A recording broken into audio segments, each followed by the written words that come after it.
Cadia.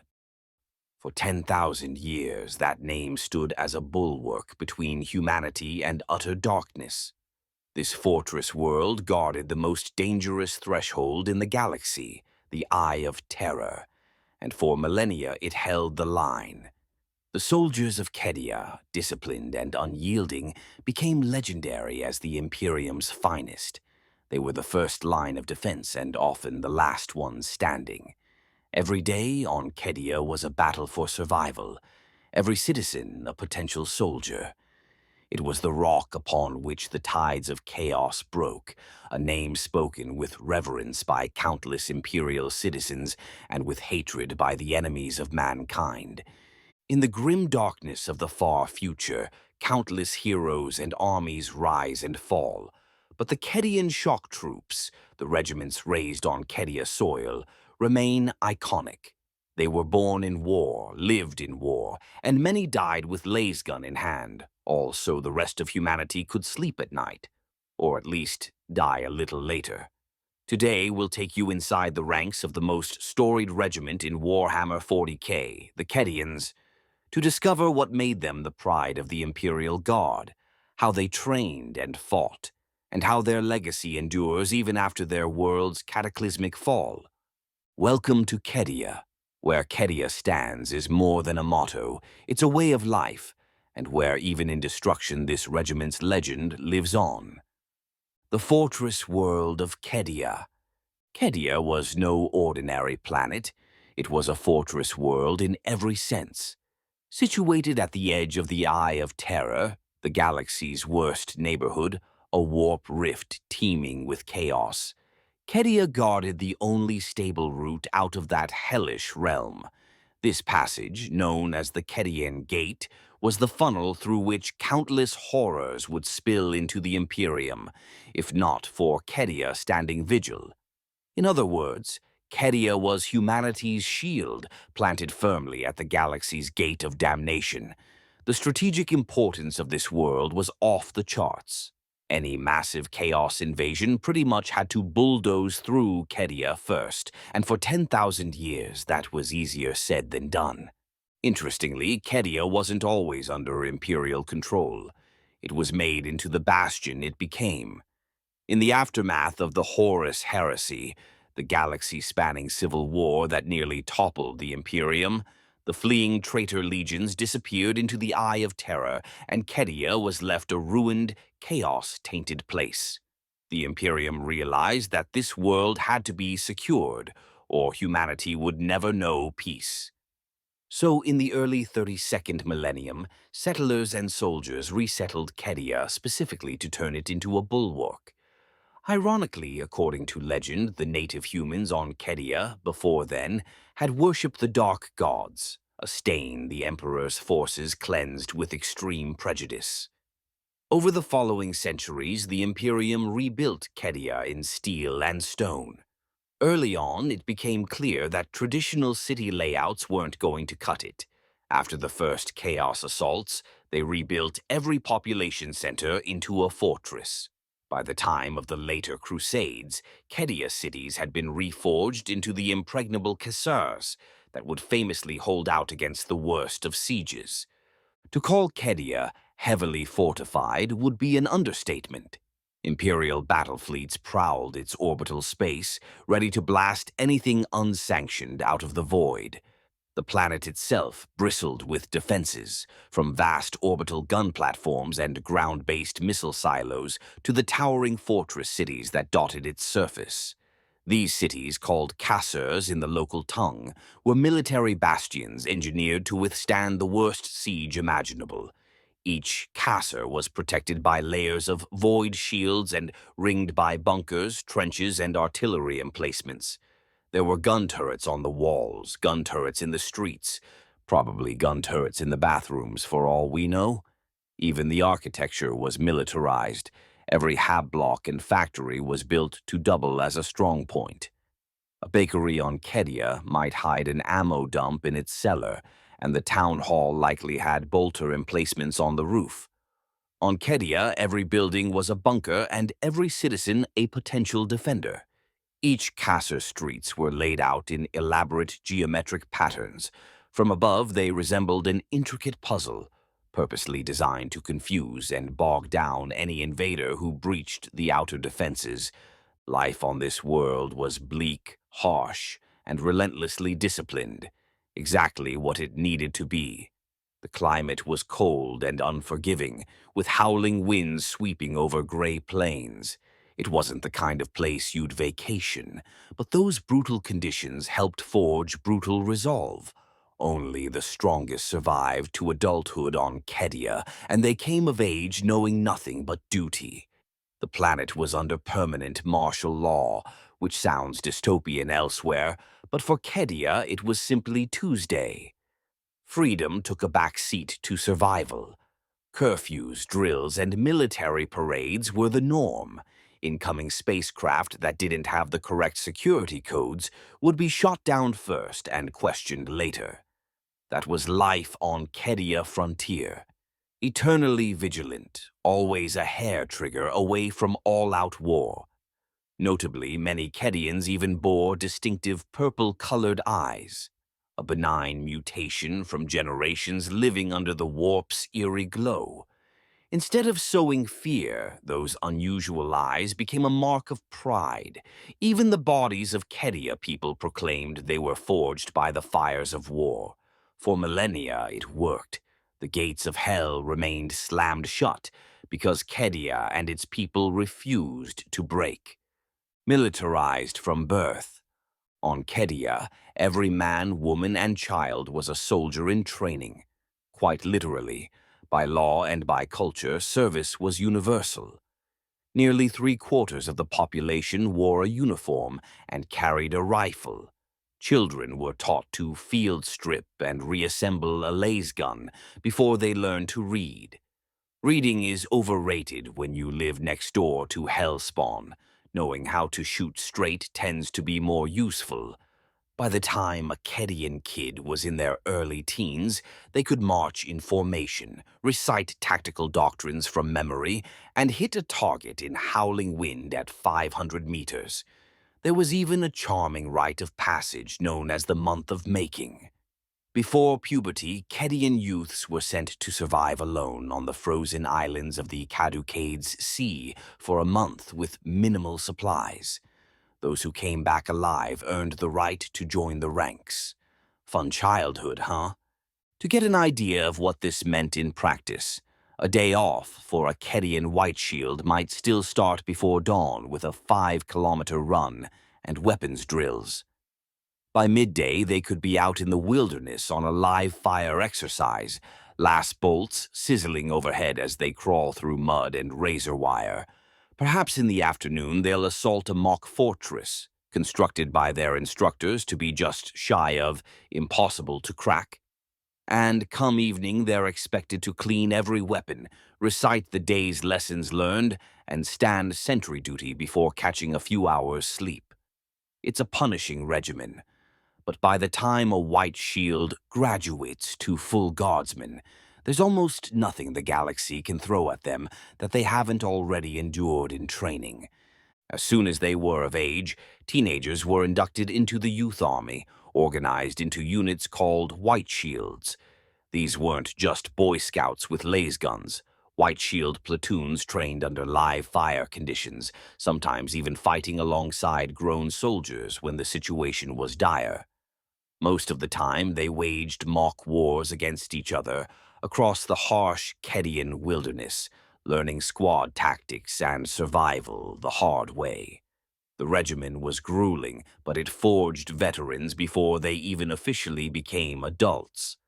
The very best of these cadets, the sharpest shots, the bravest and most promising, were picked out for something special: elevation to the Kasserkin. The Kasserkin were Cadia elite, stormtroopers among an entire planet of stormtroopers. They got the hardest training, the best gear, and the most dangerous missions. If the Cadian Shock Troops are the sledgehammer of the Imperial Guard, the Kasserkin are the scalpel, albeit a scalpel that can drop a Chaos Space Marine at 20 paces. Discipline was everything. From day one, Cadians learned to obey orders without hesitation, to stand their ground no matter what. Weakness or cowardice was not just frowned upon, it was virtually non-existent thanks to intense societal pressure. Everyone pulled their weight. Refusing to serve wasn't an option. A Cadian who tried to avoid duty would probably be considered mad or traitorous and dealt with accordingly. Nobility and high birth on Cadia didn't buy you an easy life either. Sure, the offspring of officers were groomed to lead, but they still trained and bled with everyone else. Future officers were expected to prove themselves in the field, not sit in a classroom. In fact, Cadian High Command believed that sending a promising young leader to some fancy academy was a waste. Leaders were forged in combat, not on chalkboards. After basic training, roughly half of all Cadians would be shipped off-world as part of the Imperial Guard regiments, the famous Cadian Shock Troops bound for battlefronts across the galaxy. The other half stayed home in the Planetary Defense Forces, the Interior Guard, to man the fortress walls of Cadia itself. Notably, Cadia also maintained an internal guard to police its own ranks. Inquisitors from the Ordo Malleus, who were permanently attached to watch for chaos, corruption, or cult activity. On Cadia, even the threat from within was hunted relentlessly, with secretive agents ever vigilant against heresy lurking in the shadows. In fact, 1 out of every 10 Cadian soldiers, no matter how skilled, was assigned to the Interior Guard by design. This ensured that Cadia home defense was always stocked with experienced fighters. Some of the best soldiers in the Imperium never left Cadia. They spent their whole career guarding their home. Talk about never getting to go on a road trip. Those who did ship out, proud to carry their Caesar emblem on their shoulder, knew it might be a one-way ticket. It was said that of the Cadians sent off-world, only 1 in 1,000 ever returned home. The rest fell in distant wars on countless worlds, sacrifices in humanity's endless fight. The attrition was so high that Cadia literally had a policy of reusing grave plots once the names on the tombstones became illegible. They needed the space for the newly fallen. Grim but practical. Even the way Cadia honored its dead reflected its stark reality. There were so many fallen over the centuries that cemeteries could not possibly hold them all forever. The priests of Cadia had a practice. If a gravestone's inscription weathered away and the name could no longer be read, the grave was considered relinquished. The remains would be exhumed and placed in a communal ossuary, freeing the plot for a new casualty of war. It wasn't done out of callousness. To Cadians, it was understood that memory is duty, and once a name was lost, the duty of that grave was done, making room, quite literally, for the next hero. On Cadia, nothing went to waste, not even grave space. Through all this, the Cadians maintained an almost zealous pride. They had a saying, Cadia Stands. Those 2 words carried the weight of centuries of defiance. Every Cadian believed their duty was to stand unbroken, no matter the cost. And thanks to their upbringing, most of them did exactly that. By the time a Cadian reached the front lines as a fresh-faced guardsman, they had more live-fire experience and training than some veteran soldiers from other worlds. They were, in effect, soldiers from cradle to grave. If it sounds extreme, that's because it was. But on Cadia, extreme was the only way to survive. The Cadian Shock Troops, discipline and doctrine. When people speak of the Imperial Guard, often they picture a Cadian. The Cadian Shock Troops, as their regiments are formally called, are the gold standard by which other guardsmen are measured. These are professional soldiers through and through, disciplined, well-equipped, and drilled to perfection. In fact, so storied is their reputation that countless other Imperial worlds have modeled their own armies after the Cadians. The standard-issue gear of the Astra Militarum, the flak armor, the fatigues, the trusty M36 Cantrell laser gun, All of it is essentially Cadian pattern. Imitation is the sincerest form of flattery, and in this case, half the Imperium is imitating Cadia homework. If you see an Imperial Guardsman and they're not a shirtless jungle fighter or fur-clad ice worlder or some other exotic type, odds are they're dressed and armed like a Cadian. So, what makes Cadian troops so effective? In a word, discipline. These soldiers have fire in their veins and iron in their spines. They hold the line when others would break. They follow orders with near unquestioning loyalty, and on the rare occasion a Cadian questions an order, it's probably because they have a better tactical idea. Centuries of constant warfare honed their tactical acumen. Cadians are flexible and adaptable on the battlefield. Having been raised in battle, they've seen just about every scenario. Urban warfare in maze-like city ruins? The Cadians excel at it.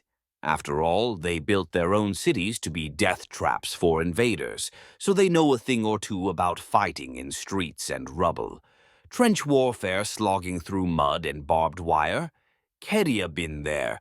Open field tank battles with roaring Lehman Russ squadrons?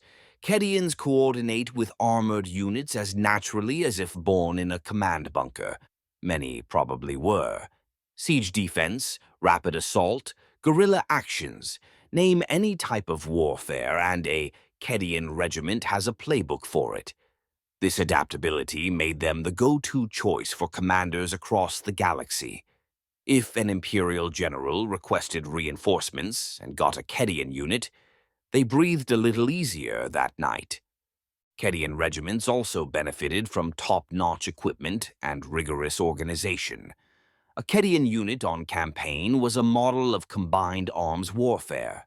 They'd have integrated infantry companies with their own support weapons teams, mortars, heavy bolters, lascannons, the works, and often be supplemented by Cadian armored regiments or artillery batteries operating in tight coordination.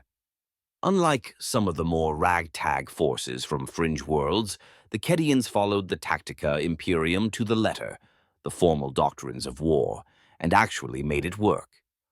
Morale was kept high by tradition and pride. Each company carried battle standards that bore the honors of centuries, and each soldier knew they were part of something unbreakable. There was also a fanaticism to the Cadians, a loyalist zeal. They absolutely hated the enemies of the Emperor, especially the forces of chaos that had menaced their home for so long. A Cadian trooper would rather die than give an inch to a heretic or alien. Indeed, many did die holding their ground to the last. Stories abound of Cadian platoons standing firm even when surrounded, fighting to the final round and then fixing bayonets. Surrender isn't in the Cadian vocabulary. If a superior yells, "Hold the line," Cadians hold the line. Whether facing a horde of orcs charging with crude cleavers, a tide of tyrannid monstrosities, or the worst nightmares spewing from the eye of terror. Their legendary stubbornness earned them respect even from the Emperor's space marines. It's said some chapters of the Adeptus Astartes, those superhuman warriors, have saluted Cadian regiments after battles, a mark of honor rarely given to mere humans. One veteran Lord General of the Imperium once remarked that if every guardsman were as steadfast as a Cadian, the Emperor's enemies would have fled long ago. Such accolades were not given lightly, but the Cadians earned them time and again. The Cadians' reputation even spread to their fellow guardsmen. Other regiments would fight harder with Cadians by their side. Seeing those proud troopers hold the line against truly unthinkable horrors could steel anyone's spine. In short, the Cadian Shock Troops combined all the qualities you want in an Imperial Guard regiment: training, gear, guts, and an unshakable belief in their cause. They weren't genetically enhanced or power-armored.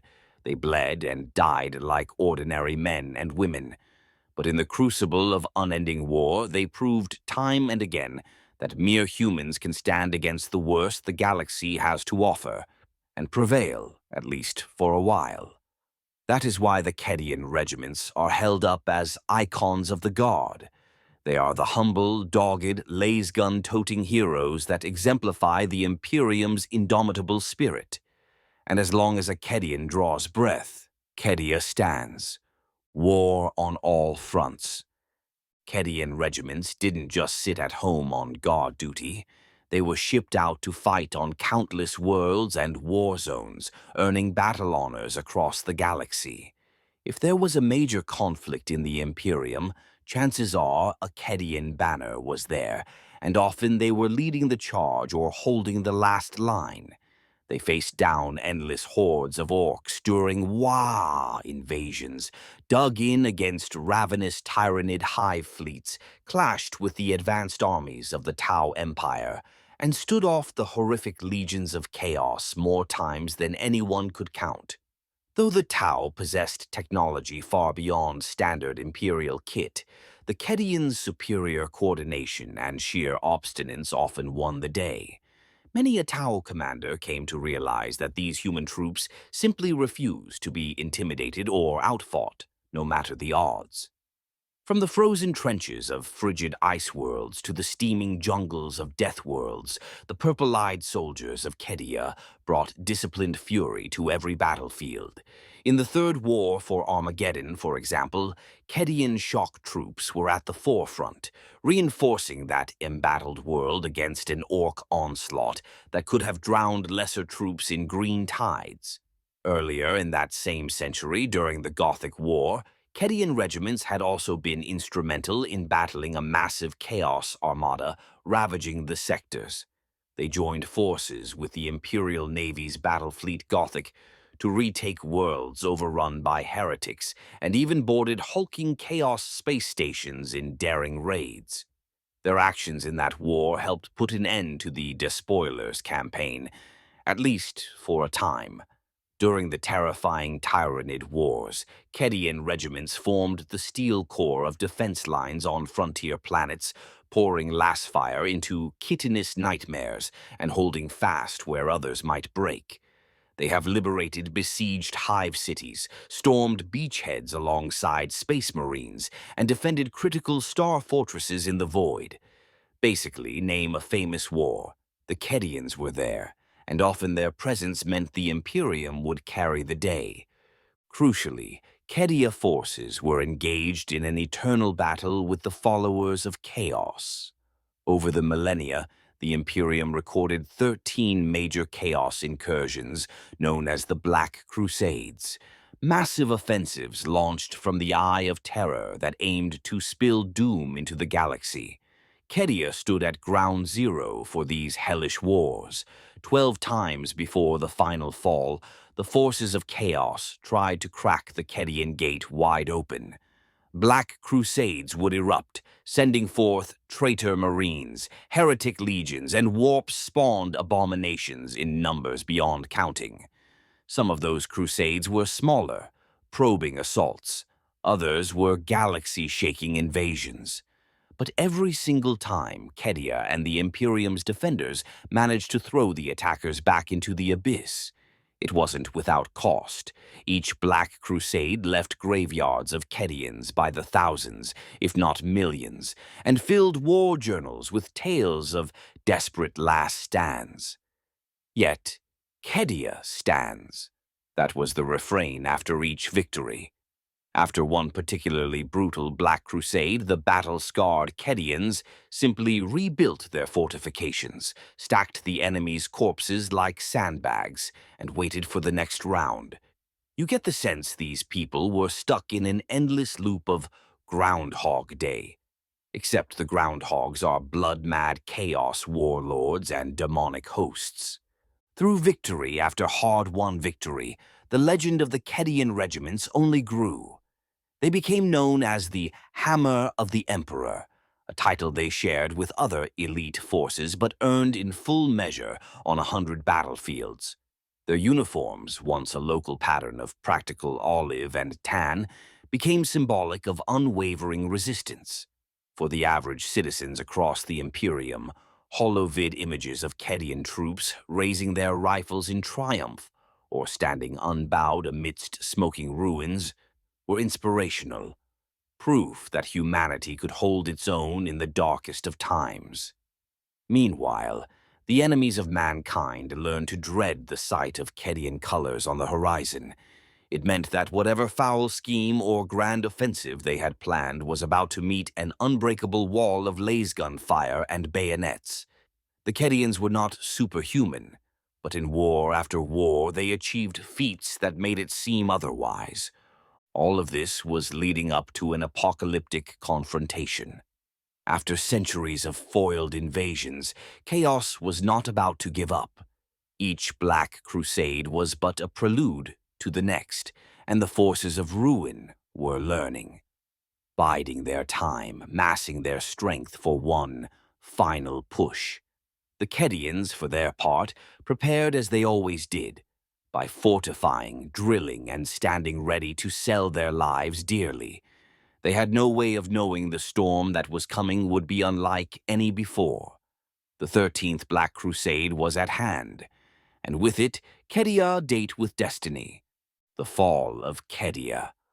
All the trials and wars before were but a prelude to Cadia final battle, the 13th Black Crusade. This was the big one, an apocalyptic chaos invasion launched in late M41 that dwarfed all previous incursions. The Dark Forces threw everything at Cadia, determined to break the Imperium's gate once and for all. The assault began with treachery. A faction of Cadia-own allies, the Volscani Cataphracts, an Imperial Guard regiment that had secretly turned traitor, infiltrated and struck a crippling blow in the war's opening moves. These renegades detonated explosives at the heart of Cadia Command Headquarters, wiping out the senior leadership in one catastrophic blast. In the blink of an eye, Cadia High Command was decapitated. But if the Chaos Warlord thought that would make the Cadians roll over, he was in for a surprise. The survivors on Cadia, from freshly enlisted White Shields to seasoned colonels, immediately rallied. One by one, backup chains of command fell into place. A certain hard-nosed commander, the highest-ranking officer left alive, assumed the mantle of Lord Castellan of Cadia and vowed to fight to the end. The loss of generals just meant the grunts fought all the harder. Every Cadian knew what was at stake and needed no orders to do their duty. What followed was war in its most intense, desperate form. The sky rained fire as Chaos warships bombarded the planet, and drop pods full of twisted super soldiers slammed down on Cadia soil. The Cadians met the invaders in the field and in the streets of every casa, turning each city into a brutal urban meat grinder. They fought in the trenches of Cadia plains, in the corridors of bunkers, and amidst the burning ruins of their own homes. Casa by casa, the forces of chaos pushed forward over piles of their own dead, and the Cadians gave ground only inch by bloody inch. Legendary battles raged, the defense of Kasr Tyrok, where the Cadian 8th Regiment famously annihilated the turncoat Volscani in a savage counterattack, the siege of Kasr Partox, the fall of Kasr Holm. Each fortress city that fell cost the attackers dearly. In truth, chaos won only ashes and gravestones until sheer weight of numbers forced them onward. Cadia defenders were vastly outnumbered and facing the worst nightmares of the galaxy. Chaos Space Marines in Baroque black armor, heretic Titan war machines stomping across the plains, rivers of gibbering demons pouring from warp rifts. Still, the Cadians refused to break. Side by side with other Imperial forces, regiments from other worlds, Adeptus Mechanicus tech priests, a few companies of space marines, and even the mighty war engines of the Titan legions. They made the servants of the Dark Gods pay in blood for every step. The battle became so dire that salvation came from the unlikeliest of allies. the Eldar, ancient enemies of chaos, and even a cryptic Necron lord lent aid at the critical moment. Together with Imperial tech adepts, they sought to activate Cadia mysterious Xenos-built pylons, those enormous black monoliths scattered across the planet, which legend held could slow or suppress the warp's influence. This desperate gambit began to work. As the pylons hummed to life, the ruinous sorceries of chaos weakened. Demons faltered, the skies began to clear, and the tide of battle started to turn in the Imperium's favor.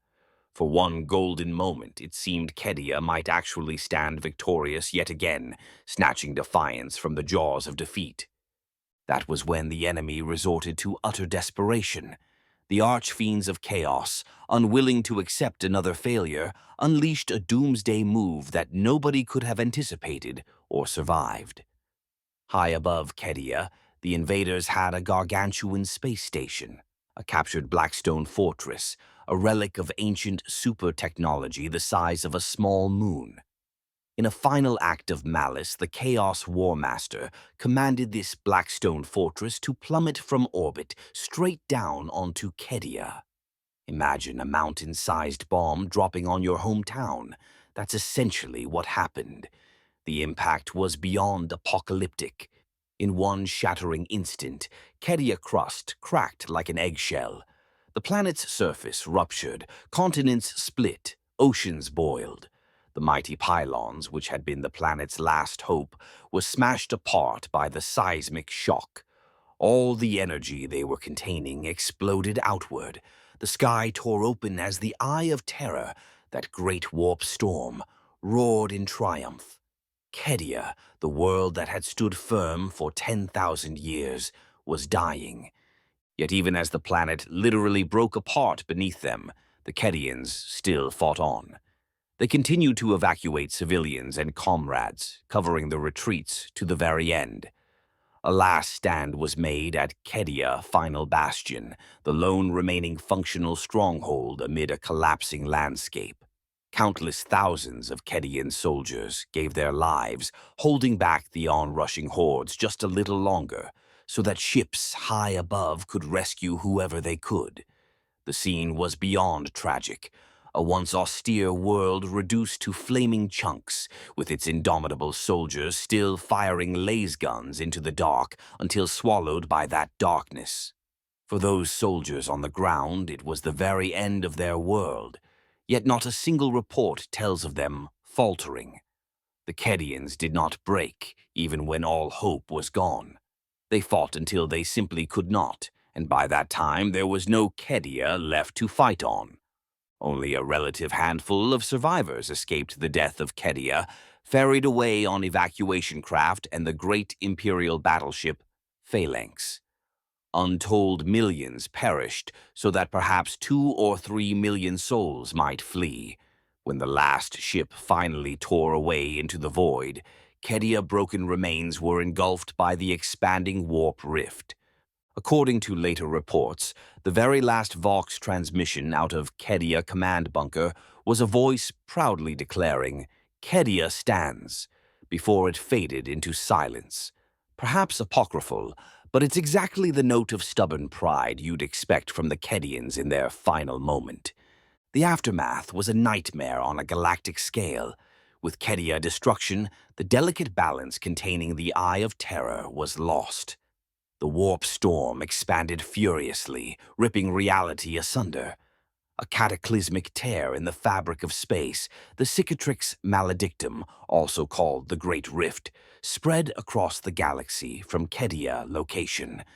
Half the Imperium was now cut off in darkness, the sky itself writhing with unnatural energy.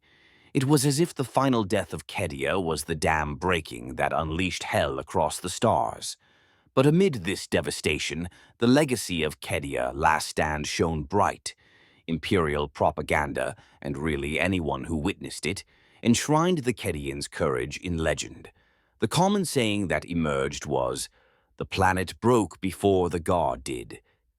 In other words, it took literally splitting the planet in half to stop the Cadian Shock Troops. And even then, It only stopped them because there was no ground left to stand on. Cadia fell, yes, but it fell undefeated in spirit. Cadia Stands, Aftermath and Legacy. Cadia.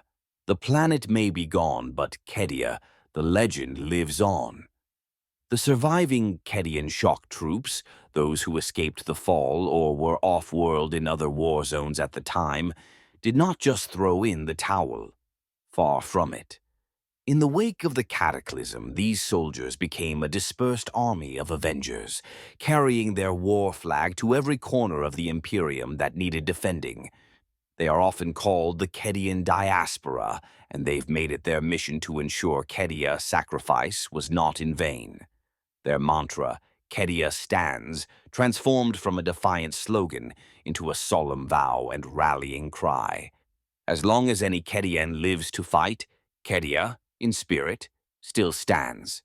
In the immediate aftermath of Cadia fall, the refugee fleet bearing its survivors made for neighboring strongholds. The other worlds of the Cadian system, and nearby fortress planets, became rally points for the beleaguered defenders. The Imperial Navy redeployed blockade fleets to contain the widening warp storm, while on the ground, what remained of the Cadian High Command established a provisional headquarters in exile. Shattered regiments were reformed by merging survivors. New officers rose from the ranks to fill gaps left by fallen leaders. There was little time to mourn. The war against chaos raged on, simply shifting to new fronts. Rebuilding a shattered army without a home world is no easy feat, but the Cadians have managed it through sheer grit and adaptability. They treat their remaining native-born troops as precious seed stock, the last true sons and daughters of Cadia. Entire generations of new Cadian recruits are now being born and raised among the stars, en route to war zones aboard Navy ships or station fortresses. These youths grow up on firing ranges in cargo holds, drilling in void ship hangars, learning the Cadia way even though they've never set foot on the soil of their lost home. Veteran Cadians, hardened by the fall, serve as instructors and cadre, instilling the old discipline into fresh blood. And fresh blood is needed. The losses were staggering. To fill the ranks, the Cadians have started recruiting promising warriors from other planets where they've been deployed. Any soldier from another regiment who has the mettle to endure Cadian training and embraces the Cadian ethos can be inducted to wear the purple and khaki. Some purists initially sneered at these so-called transplants, but the reality is that new Cadians are being made everywhere now. In a way, Cadia sons and daughters are no longer defined by birthplace, but by spirit. If you can fight like a Cadian, obey like a Cadian, and swear the oaths of Cadia, you are a Cadian. The modern Cadian regiments in exile fight with perhaps even greater ferocity than they did before, for now they carry the pain of a lost home, and every battle is personal. They have scores to settle, particularly against the chaos forces that destroyed their world. It's said that when a Cadian survivor sees the black armor of the Chaos Space Marines, especially the treacherous Legion responsible for leading the assault, they fight with a controlled fury that borders on zealotry. Vengeance is always on the Cadians' minds, but so is duty. They know that now every world in the Imperium is essentially Cadia, meaning every world is on the front line of the Great Rift. So the Cadians spread out and dig in wherever they must, from the fortress world of Vigilus, site of the infamous War of Beasts, where they helped stem another major chaos onslaught, to distant crusades pushing back alien empires. On Vigilus, a massive chaos horde attempted to seize that critical world and sever the last stable corridor between the Imperium's halves. The Cadians knew another fall like Cadia could not be allowed. They fought through the hive sprawls of Vigilus block by block, using all their urban combat prowess to stall and bleed the invaders. In the end, their efforts alongside other Imperial forces halted the enemy's advance, keeping that gateway world in Imperial hands. Even amid this calamity, the Imperium fought back. When a grand counteroffensive was launched to restore order, the Indomitus Crusade, Cadian Shock Troops were right at the forefront. Under the leadership of a returned Primarch of legend, the Imperial armies pushed into the darkness to reclaim lost worlds. Cadian regiments spearheaded countless battles in this crusade, their banners proudly unfurled. On war-torn planets half a galaxy away from their lost home, they raised the cry, "Cadia Stands," as they charged enemy lines, turning that phrase into a universal call to arms. Their heroics in the Indomitus Crusade proved that even without a homeworld, the Cadians were still the Imperium's unwavering shield, ever ready to strike back at the heart of chaos. The loss of Cadia sent shockwaves through the Imperial Guard as a whole. It was as if Mars or Terra had fallen, an unthinkable anchor point gone. But instead of despair, the Guard found grim inspiration. Memorials to Cadia popped up on 1,000 worlds. The Cadian Gate region remains a hot war zone, now a shattered corridor where Imperial fleets and Chaos armadas clash in the void amid the graveyard of a planet. The name Cadia has become synonymous with courage under impossible odds. New recruits across the galaxy are taught about Cadia in their primers, how ordinary guardsmen held back the apocalypse through valor and sacrifice, and Cadian pattern arms and armor continue to be produced in massive quantities, as if every factory and forge wants to keep the spirit of Cadia alive. Many Imperial commanders will specifically request Cadian-born units, if any are available, knowing full well the quality they're getting. In the end, the story of the Cadian Shock Troops didn't end with the planet's death. If anything, it entered a new chapter, one of a brotherhood of warriors without a home, bound together by shared loss and unshakable purpose. They embody the saying that a planet is not truly lost as long as its people remember it. The Cadians remember Cadia. Every battle they fight, every trench they dig, every lasgun volley they fire is in memory of their home and in service to the Imperium that Cadia defended for so long. In a dark galaxy, the torch of Cadia courage has been passed to its surviving children, scattered though they are. Cadia has become more than a place. It is now a symbol of unyielding courage, a rallying point in the hearts of soldiers across the Imperium. And so Cadia still stands, not on any map, but in the resolve of every Cadian guardsman who lifts a rifle and charges into the fray with a battle cry on their lips. Cadia stands.